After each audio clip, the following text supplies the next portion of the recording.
नाजरीन, मैं हूं मोहम्मद इब्राहिम, आप देख रहे हैं स्पॉट न्यूज। आइए देखते हैं आज की अहम खबर। अस्सलाम वालेकुम। मेरी आंखों के सामने हजारों की तादाद में मौजूद, खासतौर से मेरे नौजवान साथियों, पहली बार आपके दयार मोहब्बत में हाजिर हुआ हूं। कोई खुशबू न कोई फूल न कोई रौनक, कोई खुशबू न कोई फूल न कोई रौनक, उस पे कांटों की जहालत नहीं देखी जाती।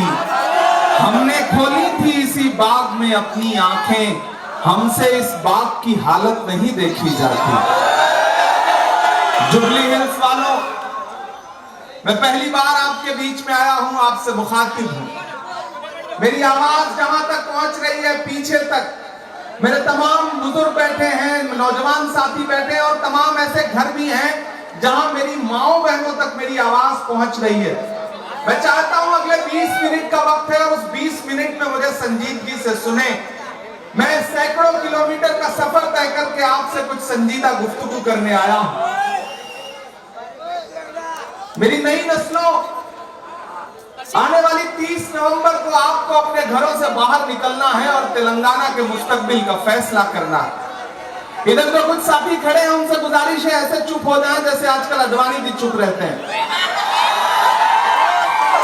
अभी थोड़ी देर खामोशी के साथ सुने मुझे। बहुत जिंदा दिल लोग हैं आप, मैं आपकी जिंदा दिली को सलाम करता हूं। ये खास तौर से जो नई नस्ल यहाँ खड़ी है, यही हिंदुस्तान का और तेलंगाना का मुस्तकबिल तय करेगी। मैं इस नई नस्ल को सलाम करता हूं। आने वाली 30 नवंबर को आपको अपने घरों से बाहर निकलना है और तेलंगाना के मुस्तकबिल का फैसला करना है। जुबली हिल्स वालों, ये इलेक्शन सिर्फ असेंबली का इलेक्शन नहीं है।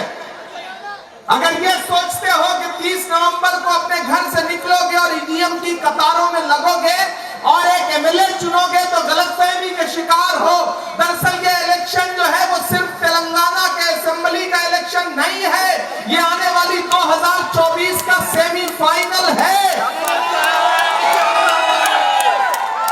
ये इलेक्शन तय करेगा कि आने वाले 2024 में दिल्ली की गद्दी पर गांधी को मानने वाले बैठेंगे या नाथूराम गोडसे को मानने वाले बैठेंगे। ये इलेक्शन बहुत अहम इलेक्शन है।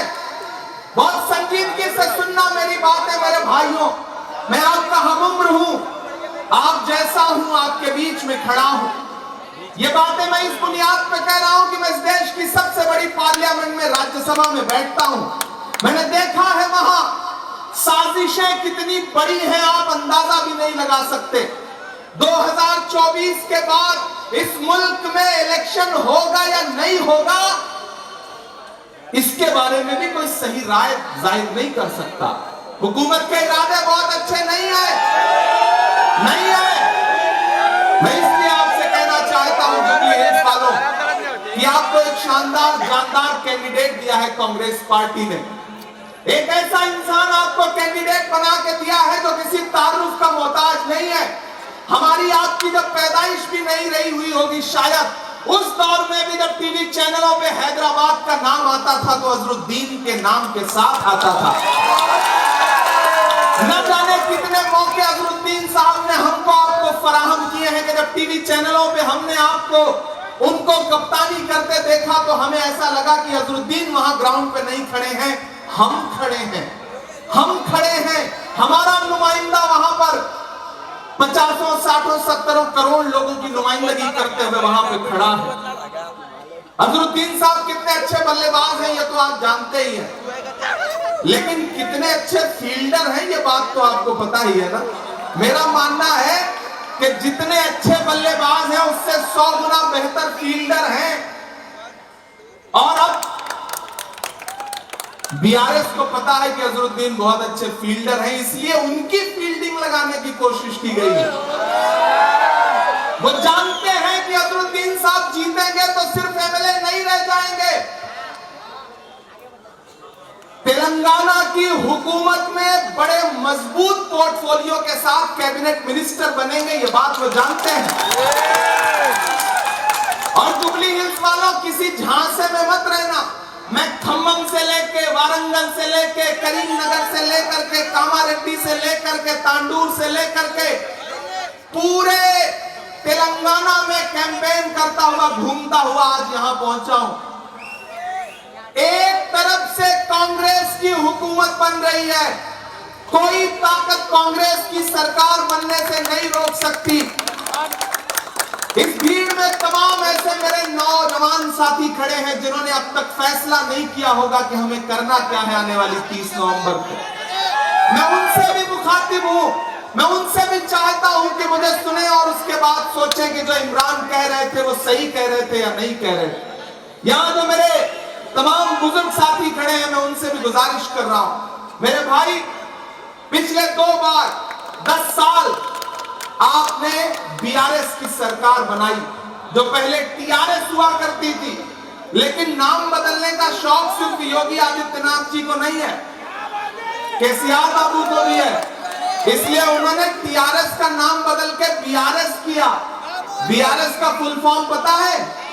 भाजपा रिश्तेदार समिति।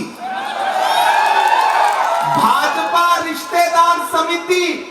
ये बात मैं इस बुनियाद पे कह रहा हूं कि जब प्रधानमंत्री नरेंद्र मोदी जी तेलंगाना आते हैं तो वो क्या कहते हैं कि केसीआर मेरे पास आए थे अपने बेटे को चीफ मिनिस्टर बनवाने के लिए। ये कौन कह रहा है? मोदी जी कह रहे हैं।